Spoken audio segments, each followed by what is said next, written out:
"Luna," whispered the madwoman. "Luna, Luna, Luna." And each time she said it, she felt something inside her clicking into place. She felt her heart beat and beat and beat. This quote from page 252 of The Girl Who Drank the Moon by Kelly Barnhill excellently shows the writing style of this wonderful fantasy novel. So, what's going on in this quote? Well, the madwoman is from the Protectorate. This is a foggy town full of sorrow. Almost everyone is barely scraping by. This town has the day of sacrifice every year. It's a day when the youngest child in the whole town is taken and put in a circle of trees as a sacrifice for the witch.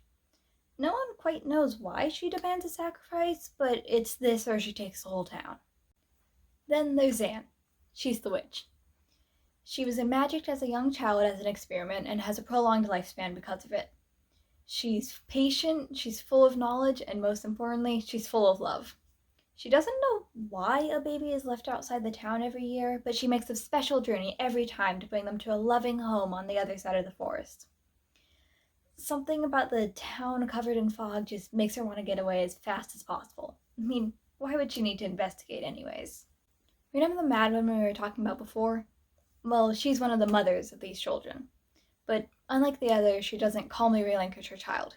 She fights. But it gets taken anyways. The grief causes her to go mad. Or it makes her magical. Is there really a difference? The madwoman's child is called Luna. It's pretty normal for Zan to feed the baby Starlight during the long journey. It'd be pretty much impossible to pack enough milk, and she is a witch after all. The Starlight makes them full and healthy and wise. But this baby's eyes were so enticing she didn't want to look away.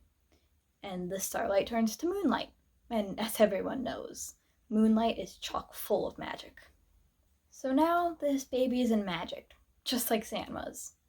She can't just drop her off in one of the cities anymore, so she takes her in herself. But think about it, a magical baby, and worse, a magical toddler. So Zan is forced to stretch her moral code a little and lock away Luna's magic until she turns 13. But once this spell is done, all of Zan's magic will drain away to Luna, and she'll be gone. Meanwhile, this volcano that's been restlessly dormant is starting to wake up. Some citizens in the Protectorate are starting to see a different, more hopeful way. And something's wrong with the spell. Luna can't so much as hear the word magic, let alone learn about while Zan's still there to teach her. I love the plot of this book.